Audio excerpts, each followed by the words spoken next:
It's my great pleasure to introduce Professor Crystal Schaaf, a distinguished Professor Emeritus and Research Professor in the School for the Environment at the University of Massachusetts, Boston. With an impressive career in remote sensing and environmental science, Professor Schaaf has made significant contributions to our understanding of Earth's surface processes. As a member of NASA's science team, Professor Schaaf has played a vital role in developing products that measure the Earth's surface reflectance and brightness using data from the Terra and Aqua satellites. She is also part of the team working on instruments aboard NOAA and NASA satellites, which provide crucial environmental data. Additionally, she contributes to the development of imaging systems on the Landsat satellites, helping to monitor and understand changes in the Earth's landscapes. Professor Schaaf is also a valued collaborator on NASA JEDI, a space-based LiDAR mission on the International Space Station, where she focuses on using remote sensing data to monitor vegetation disturbances, phenology and carbon fluxes, as well as integrating these observations into climate and biogeochemical models. Her expertise extends to using terrestrial, airborne and spaceborne LiDAR systems to reconstruct vegetation biomass and structure, making her research crucial for understanding environmental changes and their impact on global ecosystems. Her work not only advances scientific knowledge, but also provides vital tools and data for climate science, biogeochemical modelling and ecosystem management. Please join me in welcoming Professor Crystal Schaaf, whose research continues to shape our understanding of the Earth's dynamic environment.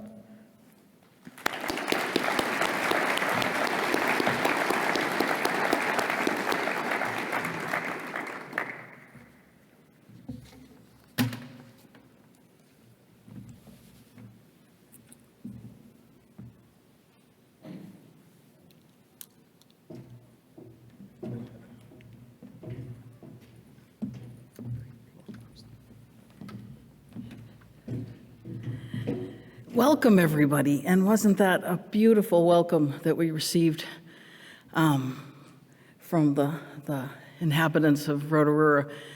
Such a beautiful language, and indeed, New Zealand's such a beautiful and magical country. I'm so happy to be back here. It really is a fabulous place to visit and to explore, so I hope you all get to do that.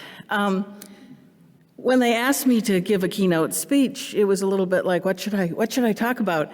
And I decided that, really my career has been defined by the Terra and Aqua satellite missions, which are just coming up on their, Terra's coming up on being 25 years old. That's an old satellite. It's a brave little satellite, still chugging along after 25 years, and a testament to the scientists and engineers who are keeping it going.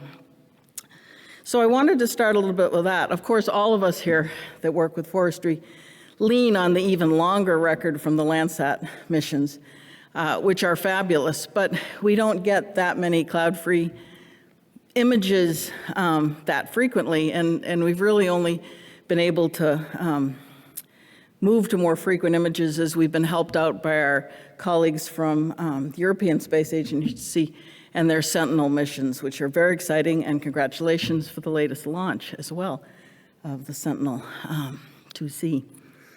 So I'm going to focus on this talk a little bit with 25 years of Terra and almost that much with Aqua, and tell you a little bit what's happening as we reach the end of these mission lives. Do it in the framework of my product, which is the MODIS Surface Albedo BRDF nadir-corrected surface reflectances, which are used by a lot of people, and tell you a little bit of the stories as we've gone through these 25 years, especially for the younger people that don't remember them or weren't there. Pass some of these stories on as you think about as you use this satellite and the future satellites that are coming, and remember how much work it is to get to this point. Oh, it's down there. Okay.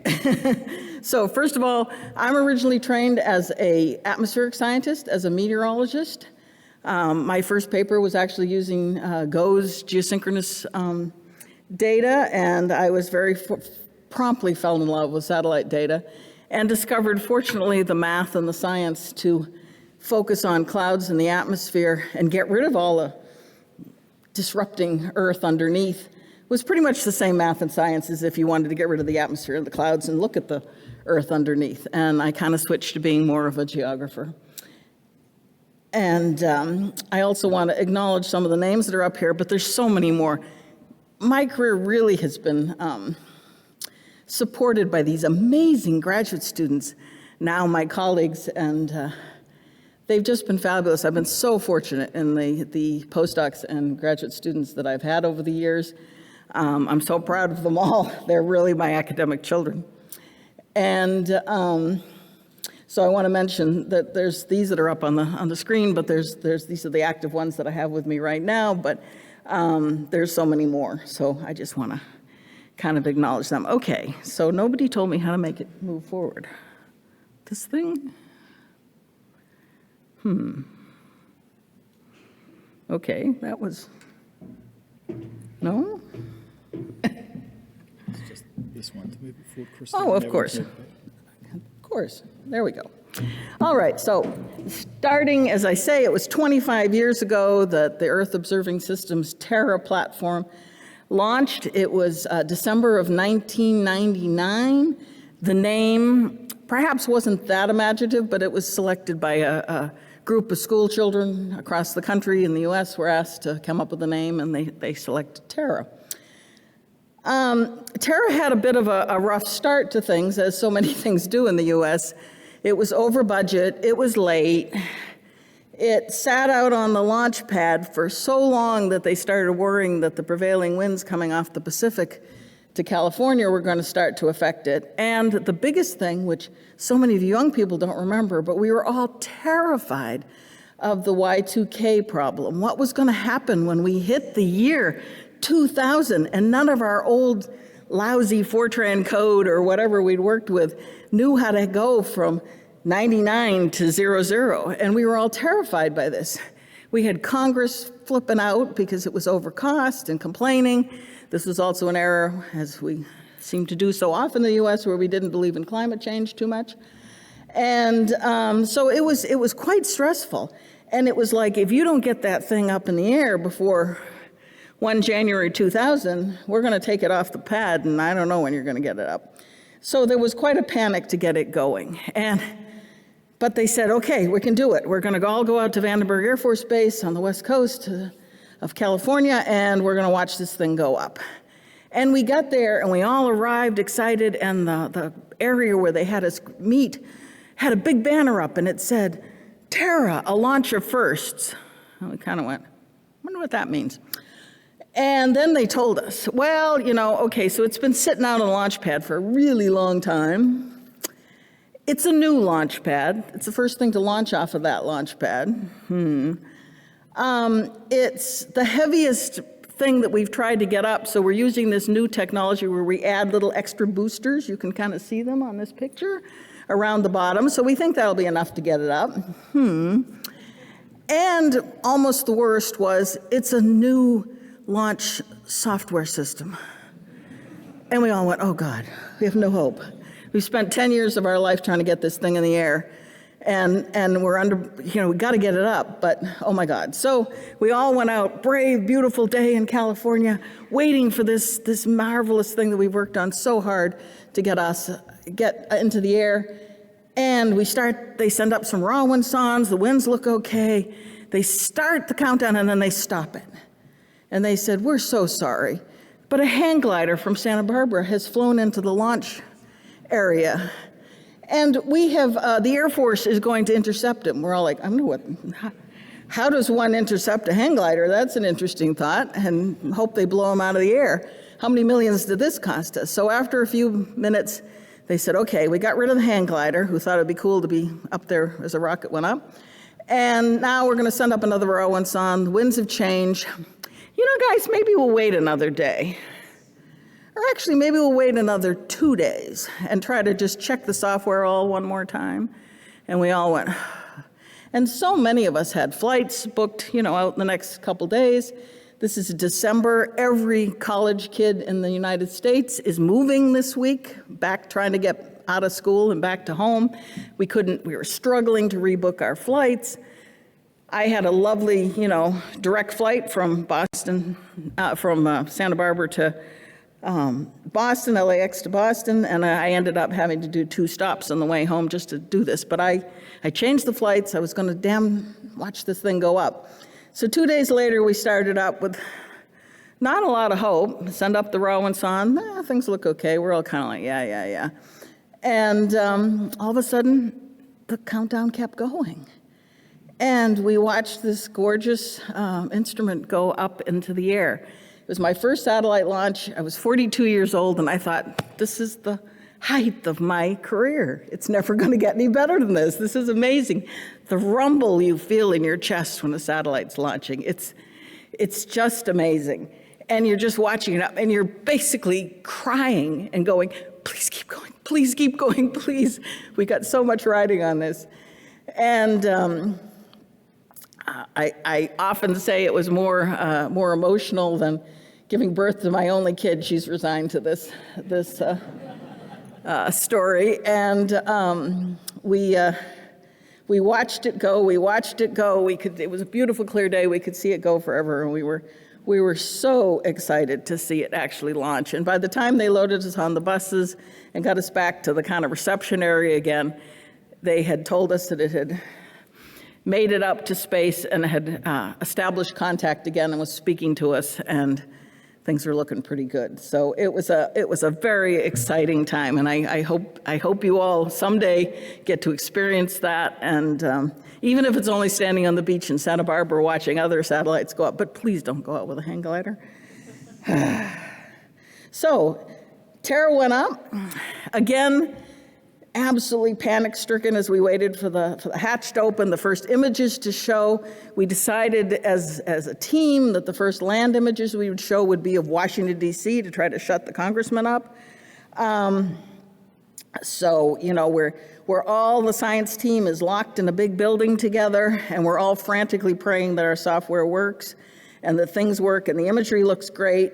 And as we start to get the images, of course, we all are well aware how cloudy things are, and we're like, we really need some clear images of DC. But MODIS looks beautiful. MODIS, the Moderate Resolution Imaging Spectroradiometer. And as much as we love Landsat and its resolution, we just didn't get to see things very often. But with MODIS, we could see most of the world every day, a couple times a day, depending on where you were in latitude, and it was such an exciting movement. We were used to it for meteorological satellites, but this was a finer resolution, and it was, and the team was so excited. We got our 36 bands for a moderate resolution. That was great. We were so excited about all this. And its design life was 6 years. We thought, 6 years? Think how much science we can do in 6 years. Well, Tara's still hanging on at 25, so she's doing a good job. My particular product, as I said, is the MODIS land product. I'm part of the land team. I produce the bidirectional reflectance distribution function models, which are then used to produce Albedo products for surface energy budget. And also, we use the BRDFs to correct imagery to a nadir look. We try to make MODIS look not such a wide swath thing, but more like a straight down thing like we're used to with Landsat. And so the NBAR products have been quite successful for phenology, monitoring range management, disturbance, flooding, things like that.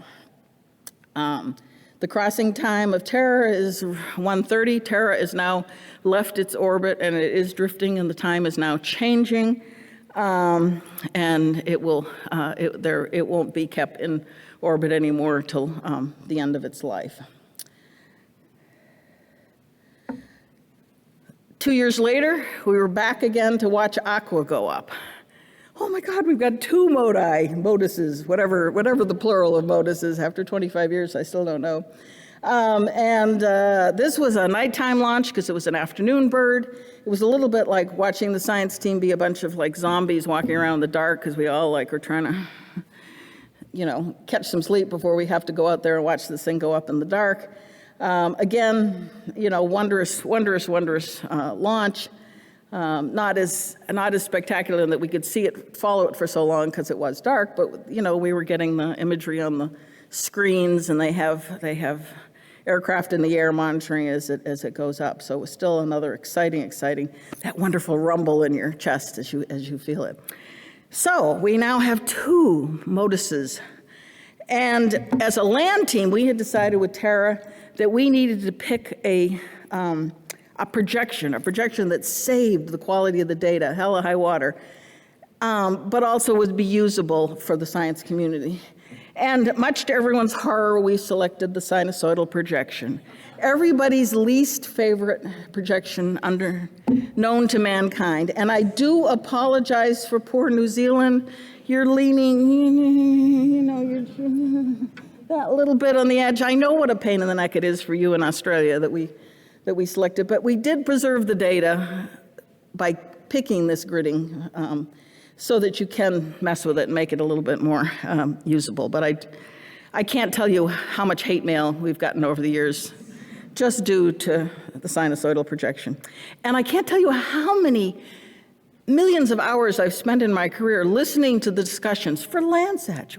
What should we use for Landsat? What projection? If I never hear another projection discussion, I will be so pleased.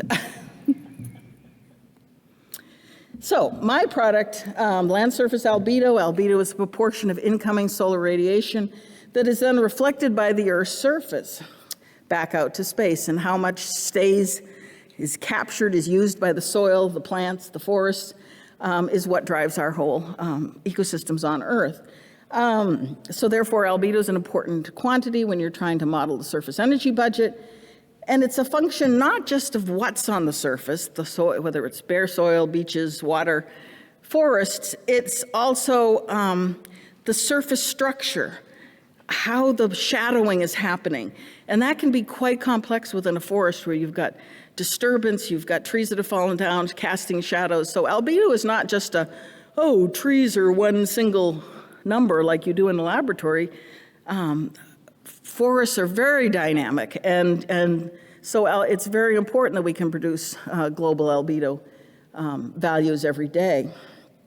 Albedo is a hemispherical quantity. A lot of new remote sensors don't realize that and feel like you can take a Landsat near nadir image and that's a good proxy for albedo, but it's not. It's supposed to be a hemispherical quantity, and so if you just take a single surface reflectance straight down, you could be off by as much as 20%. So you need to kind of have that hemispherical quantity. So that's where the bidirectional reflectance distribution function comes in, the BRDF. Some of the early work was done by my mentor, Dr. Alan Strahler, who is very sorry he's not here and says hi to everyone, but also David Jupp from Australia, and of course the great late Xiaowen Li, the soft-souled scientist from China who passed away a few years ago, but was a wonderful mentor. They all really, caught on to what we needed to do to get a picture of that surface variability, that surface illumination. And I was able to work with them and build on their work. Oops. I got to point at it. There we go. So the Terra product started out with Terra only. By the time Aqua went up, we were able to add in both Aqua and Terra and produce products that used all those directional observations from space to build a good BRDF model every day of what was going on the surface. So we've been producing these since 2000 with Aqua added in 2002. I have to say that hope that we were going to show the first images to the scientists of Washington, D.C., and our decision to pick the sinusoidal, the first pictures came up, and we suddenly realized that Washington, D.C. was right on a grid tile boundary in the sinusoidal projection. So that was a bit of a setback. I can't tell you how we're all scurrying around, and it was cloudy. And all of us had turned off, we're clearing the clouds. And I can remember people running around going, okay, guys, we're flipping back on the clouds because we have to have a pretty picture, even if it's cloudy, of Washington, D.C. to get this press release off. And they're going, and your algorithm will just have to run over the clouds. And I'm going, my algorithm don't run over the clouds.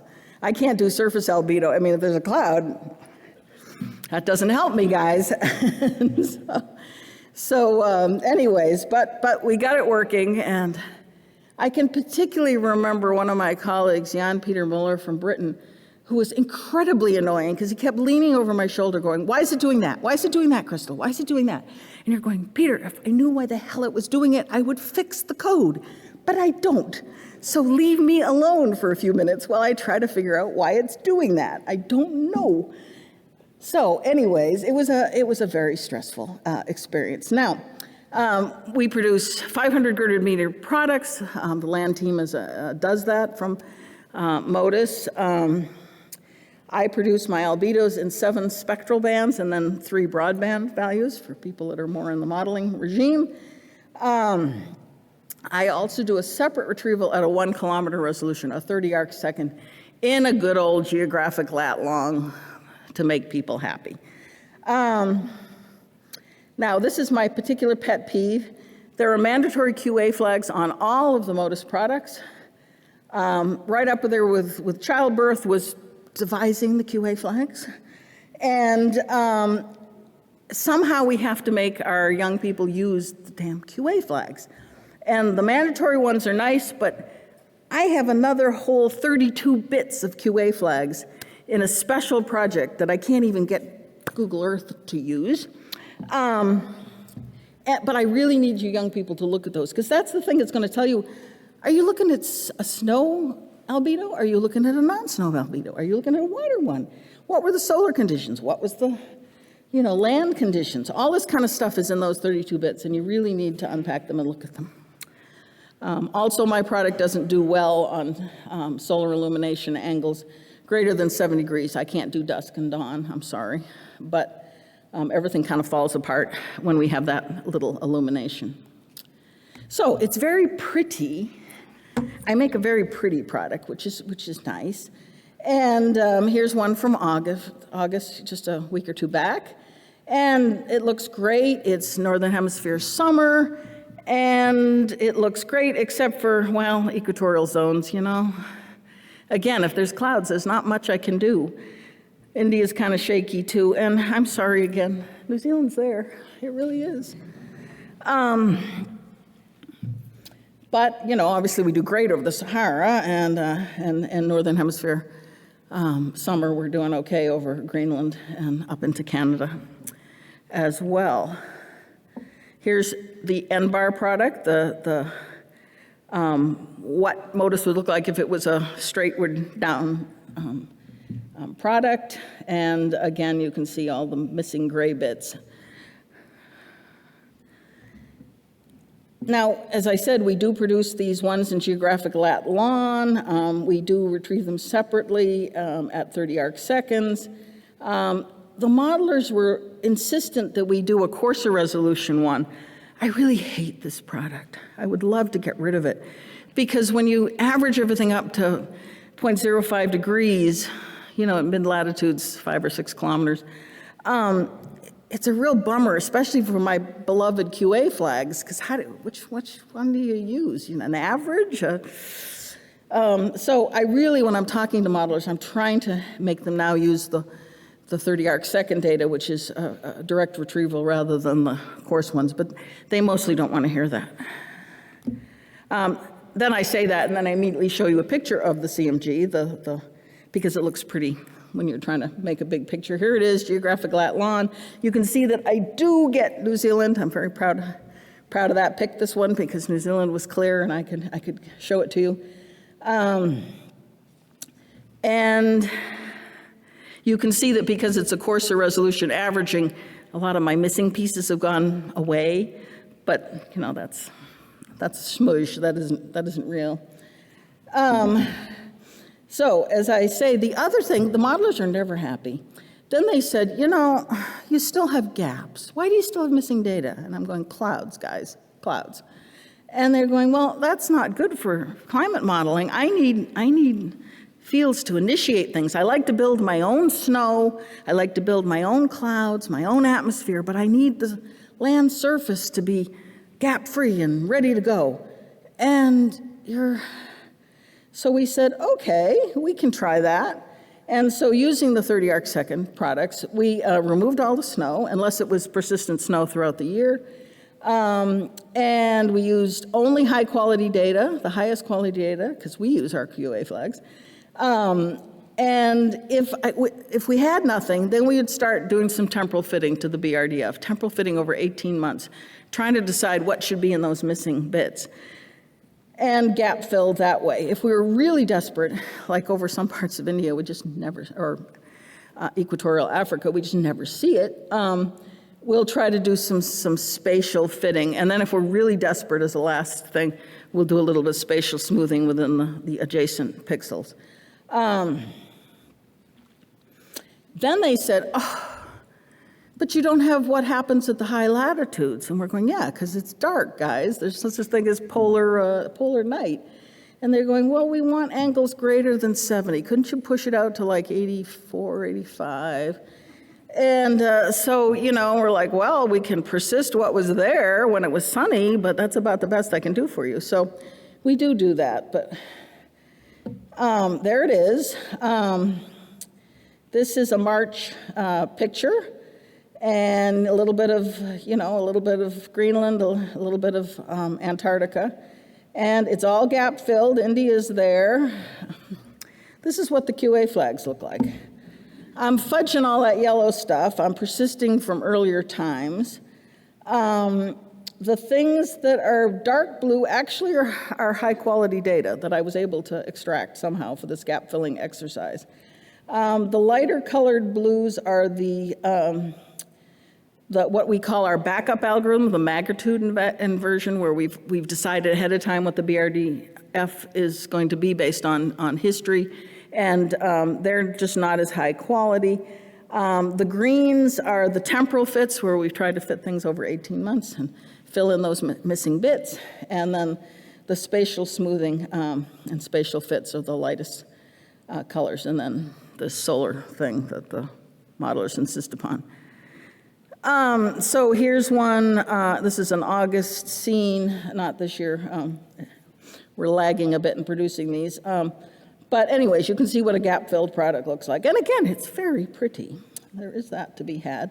And it's matching QA is, there you see the yellow bits, there you see the blue bits, which are pretty good for this particular scene. You can see New Zealand, we did great. And you can see where we've had to kind of come up with gap-filling measures in the rest of the world.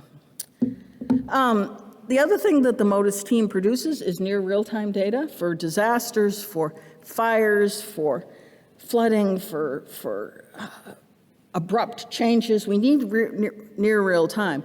My product tries to build a BRDF over a 2-week, 16-day period, and then emphasizes the daily day of record. But if you want something nearer, you want to emphasize the end of that 16 days, that last day, because you want it to pop up right after we've acquired the information. And so I do produce one. They're slightly different than the standard products. They do okay. We've done some, published some papers showing what the difference is by emphasizing a different day of the period. But all of the LANTs, and particularly the FIIRS, the Fire Information for Resource Management System, which is really a tremendous resource, do produce things on as fast as the data come in. And you have to remember that if you're looking at the near real-time systems, the data are only stored for a limited amount of time. And it's really meant for quick, rapid. It's not meant for climate-y sort of studies. You can also, if you just want browses, you can go look at the Worldview Global Imagery Browse Services, GIBS, which is, I actually kind of think is fun because it kind of shows it over a cloudy surface reflectance image for a day, and so you can kind of see, and again, New Zealand is showing up really well on this one, which is August from last week. So that's all there. Now, we got 2 MODISes up there. And we're so excited. Things are going really well. And then the US government decides we don't get any more MODISes, but maybe we'll give you a MODIS light as we work towards replacing AVHR and our meteorological satellites. And so we launched SUMI NPP, which really confused me when I first heard about it. Net primary production, why is this? No, it's the National Polar Orbiting Partnership, good old government ease. And it was launched in 2011, again from Vandenberg, again an afternoon bird, night flight, so we're all limping around in tough shape. And in that picture, you can see every launch I go to, it gets further away. Terra, I was right there. Aqua's a little further back. Our concerns over health and safety have met it, so it keeps getting further and further back. I didn't bring my daughter because she was too young to Terra, and that was you're at Terra launch and you get the message from my parents saying that your daughter will no longer open the back door while we're on the highway. And you go, glad you guys are on it. Well, see what you can do. And, but I did take her to Aqua, and it was quite cold. It was dark. We had a slew of little kids to watch this. They all were complaining, when's something going to happen? And you're thinking, God, I wish I hadn't brought them. Let me enjoy this. And I had them wrapped in blankets. And, they saw the big boom. They felt it. They saw the Aqua was a little bit more cloudy, and it was night. So, it wasn't that exciting. We go to SUMI. I pull the kid out of school. She's a teenager now. And she looks at me and she says, I don't remember a lot from the Aqua launch. I really remember a big boom and a bright light. I went, okay, fair enough. You were like, whatever you were, 6 or 7. Okay, fair enough. We go to this one. She watches SUMI lift off, the rumble in the chest. It's dark. It goes up. It is further away. She watches it go off until we can't see it, and she turns around and goes, yep, that's about all I remember. Fortunately, my husband was there to keep me from doing some serious damage to my only child. We could watch it. We had the screens again. The blue there is the great big screens that NASA puts up so we can watch it. And, like I say, it was far away, and it was, okay, fair. It was a bright light going up in the sky, but still. This was called a MODIS light, which was a little bit of a cheat because they didn't have any ocean bands, our poor ocean colleagues. We were down to 22 bands, but it was something. And its resolution was 375 meters-ish, but most of the channels were at 750. So it's not quite a MODIS, but it's what we had to work with. Then they decided that, okay, that was a good example of in-between MODIS and the real meteorological satellites, and they started launching the JPSS, again, a real jazzy name, Joint Polar Satellite Systems. And where SUMI included this instrument called VIIRS instead of MODIS, that's what they called their imager, these ones did include VIIRS, which was good. And it turns out that they're good enough. I can make Albedo products from them. And they're very interesting because VIIRS also includes a day-night band, which makes the military happy. That's always important. And so these started to be launched, and they started going up, first one in 2017, then 2022. We're due for another one in, 2025-ish, 2026-ish. So they've been going up, and now we've been putting a lot of our effort in the MODIS team now into working on the VIIRS team and trying to make sure we can make this a continuity project. Can we keep doing the wonderful stuff we've done for MODIS, Terra, and Aqua and project it out to the future on the meteorological satellites? So land surface BRDF, back to my products particularly. These values I create are intrinsically cloud-free, clear sky quantities of the surface. They've had all the atmospheric effects removed. Remember my atmospheric training? Get rid of all that stuff and just focus on the bottom. If we take our two kinds of albedo, our direct albedo and our what we consider our diffuse or whole white sky albedo, we can put them together and put in a function of atmospheric conditions, not clouds, but atmospheric optical depth, and we can kind of put back in the atmospheric effects and get something, a blue sky albedo, that's sort of like what you'd measure in a tower in a forest area or in an agricultural area. And we kind of coined the term called the spatial representativeness. These towers that we lean on to tell us if we're close, they're wonderful. They're 10 meters, 30 meters, 35 meters. And they look at a spot on the ground, and it's a pretty small spot. And then we're up there looking at these things that we say it's a gridded 500 meter, but at most mid-latitudes, it's really something that's using observations to about 850 meters or so. There's slop wedged into that 500 meter product. So, I'm trying to compare maybe a 100 meter circle on the bottom with something that's half a kilometer or a kilometer. And so I need to have towers that are spatially representative. The tower has to be seeing something that is true of the greater area. It doesn't have to be homogeneous. It can be, as long as it's the same species types, amount of cloudiness, amount of shadowing, that variability, and it's in a bigger area, then it's spatially representative. And it turns out there are very few towers in the world we can lean on. It's always fun trying to validate a global product when you haven't got a lot of ground data to compare it to. And then you can't use a lot of them because they cleared a huge big circle around the bottom of the field in the middle of at the middle of the tower, and it's surrounded by trees, and all MODIS really sees is the trees, and all the tower really sees is the cut area. So you can't use that one, and so you're very limited on which spatially representative ones you have to work for. But, we do okay. So this is evaluation of the albedo products at Harvard Forest. This is our nearest tower, neon tower, and where we do most of our field work, do most of our LiDAR field work too. And here the little green dots are what the tower at Harvard is seeing looking down on a mixed forest. A mixed forest that's sadly changing because it has a lot of hemlock trees, and they're dying due to the hemlock woolly adelgid, which has now is endemic across eastern U.S. and is killing all of our hemlock groves. So we're getting these patches of dead trees. So you got to keep looking at it to see if it's really spatially representative anymore. But the green dots are what's seen from the tower, and the bluey ones are what we see from MODIS, the high quality full inversions, the lower quality, what I call the backup ones. And then the ones from SUNY NPP at the bottom, they're the kind of purpley ones. And then also the ones from the first of the JPass ones. And you can see we're doing okay. We don't do so great during snow.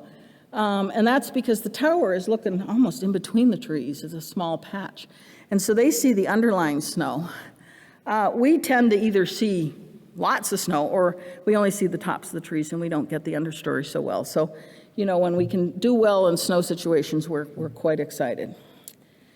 If we compare how the satellites look with each other, MODIS, SUNY NPP, the NOAA bird, the first NOAA bird that went up, JPSS-1, we're doing really well. We say our product's good to within 0.05, and so we're quite pleased with this.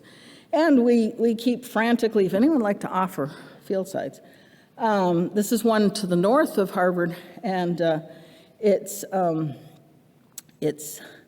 also a mixed forest, doesn't have so much hemlock, so it's a little bit of a different situation, a lot more deciduous. And we use this spatial representative based on variograms as to whether it's spatially representative. Bartlett's okay. It's not bad. Again, at least during the growing season, and you can see again the green dots are the tower data. The other dots are what we're getting from space. So again, in the winter months, in the Northern Hemisphere winters, we're not doing quite so well. We also have, for our colleagues in Finland, we have this tower data that they've provided. It's spatially representative during the growing season, not so much during the winter. We got a frozen lake there that does that, and as you can see from the bigger picture, MODIS is really seeing more snow and than perhaps the tower is seeing, and you can see that here where the green dots in the early part of the winter are way down, kind of low, and we're seeing, ooh, really bright, wonderful things. So anyways, you keep doing this, we check a couple times a year how our sites our field sites are looking and try to keep validating them and publish the validation results. Okay, so I need to move on quickly here, but anyways, these MODIS products are used for establishing surface energy budget, we've said, vegetation productivity, phenology, capturing land surface disturbances. And they're also used to correct other imagery to a nadir look. We use them also to combine with Landsat and try to provide that hemispherical value to the near nadir look we get from Landsat, even though they're quite coarse resolutions, to give us a more of a true albedo. With some luck, and we've done that. We've also tried it with the Sentinel images, which are even finer resolution, again, with some luck. And so we've started producing some of these surface albedos based on melding together, not the timing so much, but getting that hemispherical value from the MODIS and VIIRS and feeding that with the actual values we get, high quality values we get from Landsat. Landsat was another spectacular launch, Landsat 8. You can see we're even further away. You know, they just keep pushing us further and further back. Exciting imager. It's been a trooper. It's great. Anyone that's worked with Landsat data knows how great Landsat 8 and then Landsat 9 is. Again, you're kind of far off. But you could still feel the rumble in your chest, even though you could still get some pictures far off, and it still was fabulous. So these Landsat things. Oh, look! I always so excited when my animations work. This is Landsat MODIS coupled imagery of circumpolar. And you can see polar night, it takes out all your values, but you can see where we can make this value, and it's really exciting to be able to work with this. And here's a pretty picture of, you know how poor Greenland keeps going through these extreme melt conditions. In 2021, the southern part of Greenland was experiencing a really rushing melt period, lots of open puddles on the top of the surface, and then it snowed. A hurricane came through, and they got some snow. So we looked at what we could see from MODIS, and here on the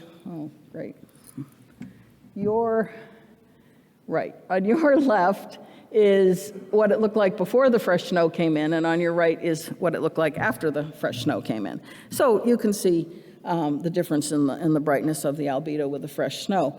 But then if we looked at our Landsat MODIS coupled stuff and looked particularly at the Russell Glacier, you can see we could get some of that fine detail of what's going on. So it's always very helpful to have that Landsat-derived albedo as well. And we're chugging through the continents. This is a really slow process. But anyways, we're working on it. Working through the continents, working through this circumpolar, northern circumpolar, and tackling South America as well. Of course, you don't really see the Amazon very often from Landsat, but there you are. Keep doing these validation efforts. Now we've got to add in some Alaskan field sites. Here's a bunch of field sites using Harvard Forest again, the top one. The middle one is the Finnish one, and the bottom one is Sioux Falls, South Dakota, where all our data gets stored. And then some taiga and a tundra one on your right. Now, just coming into an end, I want you to go to Sean Healy's talk later today. We've been working with Sean Healy and providing him the Landsat MODIS albedos, and he's been doing some tremendous work with FAI data and looking at what happens if you start adding in, when you're doing carbon computations, what happens when you start thinking about albedo too? Because if you replace a conifer forest with a deciduous forest in the winter, it's really bright, there's no leaves. And you've got a lot of albedo getting kicked back, a lot of energy getting kicked back to space. How does that fit into the whole thing? And he's working on some of this, and he shared this slide with me. But as I say, do attend his talk later today to find out more about how we really should be thinking about albedo and carbon monitor as part of our carbon monitoring conditions. So, coming down to the end, the last thing I want to talk about is MODIS and VIIRS and NASA has got to be commended. We reprocess the data. Now, poor little graduate students who download the data once and then 6 years later suddenly discovered we've been through 2 reprocessings hate us, but we're always fixing it. We're always making it better. We're always doing a better atmospheric correction.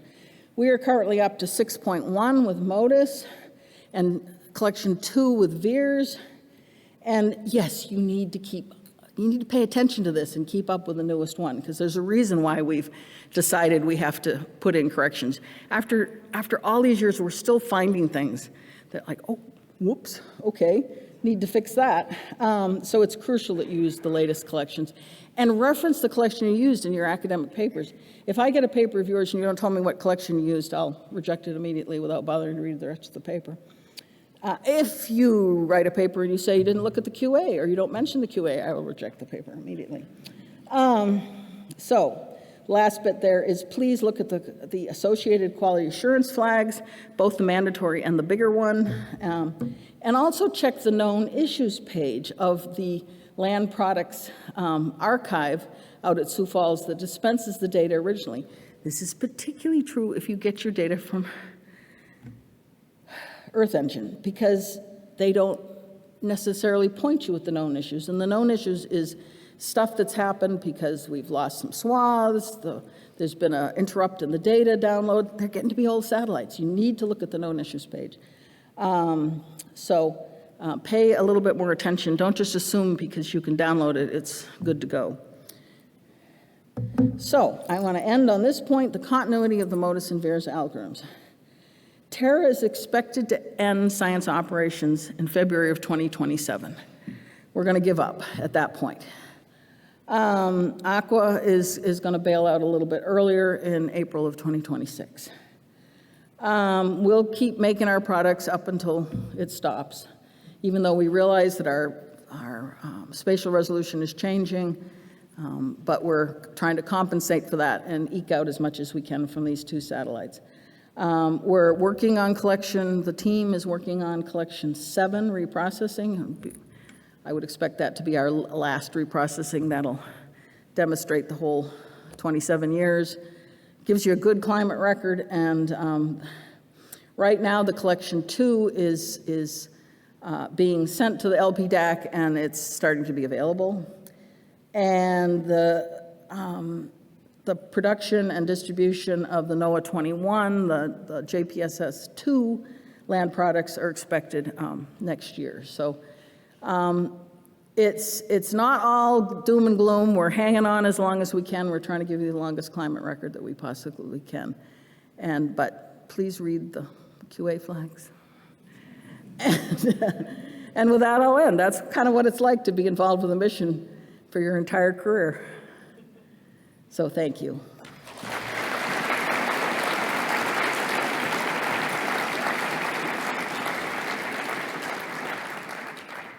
I think I went over, didn't I? Yeah. Thank you, Crystal. That's pretty great. Do you want any questions, or you move on to the questions? Oh, great. So if anyone's got any questions, please raise them now. And also, just before we start, if you click on the session on the app, you'll get the chance to ask Q&A. Sorry, you'll get the chance to ask questions through the app. So it's just a matter of clicking on the session, and then it's got live Q&A under that. If you click on that, you can submit your questions through the app. So please feel free to use that as well. And I can answer those after the fact, or? I'll read those out. Okay. Okay, so who wants to kick off the questioning? I'm sure you've all used it. Yeah, right here in the front. All right. There we go. Have you explored using deep learning to see through the clouds and into the darkness? Yes, there was a lot of work early on, particularly from the Miser team, also on the Terra platform. There was a lot of work with that. especially with Albedo, I'm so sensitive to having too much atmosphere in there that I'm quite conservative scientist. I'd rather throw the data away and say it sucks than you know, try to eke something out that's going to have a spike when you're trying to do, or even the solar energy. We get reached by the solar energy companies quite a bit saying, okay, I want to know if this area, you know, how much sun does it get? And I have to tell them this would be if it was perfect, if we had no atmosphere. You guys can figure out if it's too cloudy and what your constraints are, but I'm really trying to give you that baseline, that thing that you put in at the bottom of your sort of the ideal situation. You had a question in front here. Huh? Okay, I've got one on the app, Crystal. Yeah. Can you please share your inspiration and journey of how you got involved in remote sensing projects to launching satellites? Well, as I say, I was really a meteorologist, and I was fortunate to get to use geosynchronous data, you know, GOES data to do my meteorological. I'm actually a lousy meteorologist. I can't predict worth damn.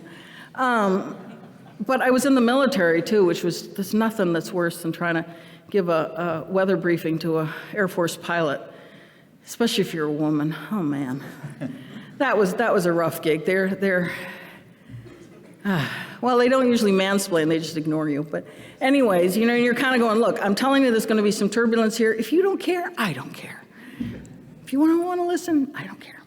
But but I got to look at a lot of GOES imagery, and I just loved the satellite imagery. I got to work on a Mercatus #2. I mean, this was an ancient Mercatus in the old days, you know, when you were trying to, it used all these big disks, and when the disks would fail, they'd scream.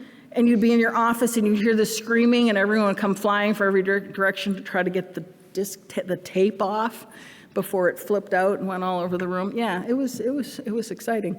But it was really just the love of the imagery. I think it's the art, the prettiness. And as I say, I went from worrying about the clouds and what the, you know, clouds are hard to validate too, you know. I mean, but, you know, trees, you can go kick the bottom and go, oh yeah, okay, so all right, that's a red pine, okay, great. You can do a little bit more on the ground, and I just fell in love with that, and then I ended up going to BU, working with the great Alan Strahler, Curtis Woodcock, and all the land, and inherited some of this BRDF work. So, but I've had fabulous mentors, and as I say, I've had fabulous students. And some, you know, had no background at all, and I took when I moved from BU to UMass Boston, I used most of my startup funds to take all my new students to the launch of Landsat. And as it went up, I turned around and looked at them, and they all were, and I thought, yep, I got them, they're gonna do, and I do, you know, I do. All these years later, all my alums are incredibly,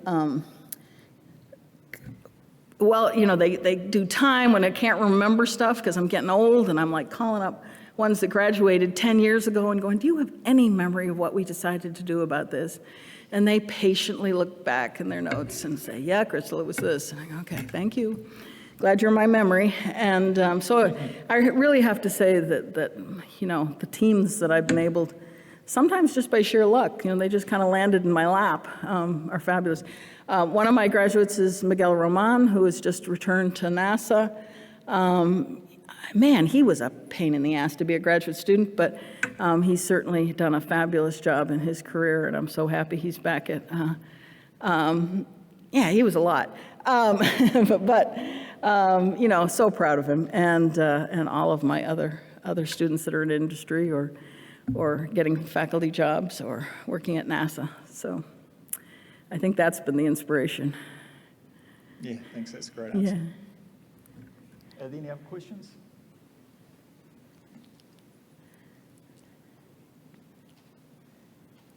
Sorry, I just checked the app. Yeah, no, that's fine. And I'll be, you know. Oh, yeah, we got another one here. Yeah. What gaps do you see in the current suite of sensors, and what executes you about remote sensing systems scheduled for the next generation of satellites? That must be what excites you about. Well, as I say, we're kind of bummed there isn't, we're going to have to rely on VIIRS. Thank God we've got it. And we've got to, right now, did I live through the golden era of American? I hope not. But certainly the Europeans are doing a spectacular job. Those instruments are terrific. We're enjoying looking at them and looking for opportunities to collaborate. But yes, I mean, being involved in JEDI that Ralph finally got up into the air, man, that's good stuff. I wish I wasn't so far along in my career so I could do more of that, but I've enjoyed what I have been able to do, and be able to actually know what height trees you're looking at is, or surface cover is so exciting. And so definitely go to those talks too. They're great. And yeah, I hope we can keep producing really good moderate resolution imagery on the more frequent time, that we have these suites of the higher resolution. There are so many of them that we can get the higher resolution, but the finer temporal acceptance. So that's what's exciting. So I think there's a lot there for the younger folks to really latch onto and work with. Yeah, that's great. Thanks, Crystal. Are there any other questions from the audience at this stage? Got another one from the app. Any surprising uses of your data sets over the years? Well, certainly when I first got contacted by the solar industry, I was a little startled. Some of the worst is when people use it and don't look at the QA flags and publish papers, and I have to write a rebuttal.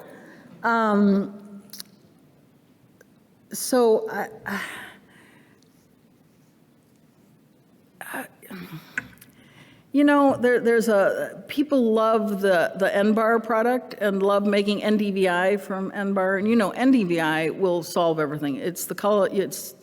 It'll tell you what color your kid's lunchbox is. It'll tell you everything. NDVI is and sometimes I'll see something where they've made NDVI from my NBAR, and I'll be like, no, honey, that really. And there's been ones where they've tried to get really serious lignin numbers out of pictures of my albedo from space, and I go, honey, I look at shadows and light, this isn't the same as having an instrument right on the top of your tower staring right at your tree. So a lot of the surprises have been what people have tried to use it for and managed to get published, and then you kind of are going, not so, you need to read a little bit more of the back papers and, like look back at some of the older ones. And honestly, I think new graduates sometimes, I'm sure they don't feel that way, but they really need to do a little bit more of a literature search back into the older papers to really understand. Go back and look at Tucker's papers, the NDVI, and look at the what it's been used for and what it's been failed. And I told Bruce Cook a funny story when VIIRS was going up, that Northrop Grumman basically took all the data from Otis and said it was going to work for VIIRS. And I was in a meeting, and they told me that theirs was so much better, their code, because they were implementing this algorithm. And they said it was based in science, and it was based on a paper by Schaaf and Gao. And I looked at them and I went, who the hell do you think I am? And I've taken it out of Modus because we thought before launch it would work, and it doesn't. And they went, oh, no, it's published. And you're going, how many crystal Schaafs do you know? And I said, show me your code. And damn it, they showed me my code, and they hadn't even taken out the comment to myself going, I don't quite know about this. We need to check this. Crystal, it was still there. It was still the hashtag, And I'm going, guys, it's even my code, my crappy, C code, and I'm telling you it doesn't work. I don't know about that. And it was just, sometimes it's, when you've been here this long, you do need to look back at some of the ones and say, nope, that's not there anymore. And The Jedi team's laughing at me because they've just been through all the fun of doing the user's guides and getting it out in the public, and it's an interesting process. And one more on that, Crystal. With the Terra and Aqua satellites coming to end of life, is there good continuity of missions to continue monitoring efforts? Well, as I say, we flipped over to VIIRS, and of course the ocean team's suffering, but they've gotten pace going.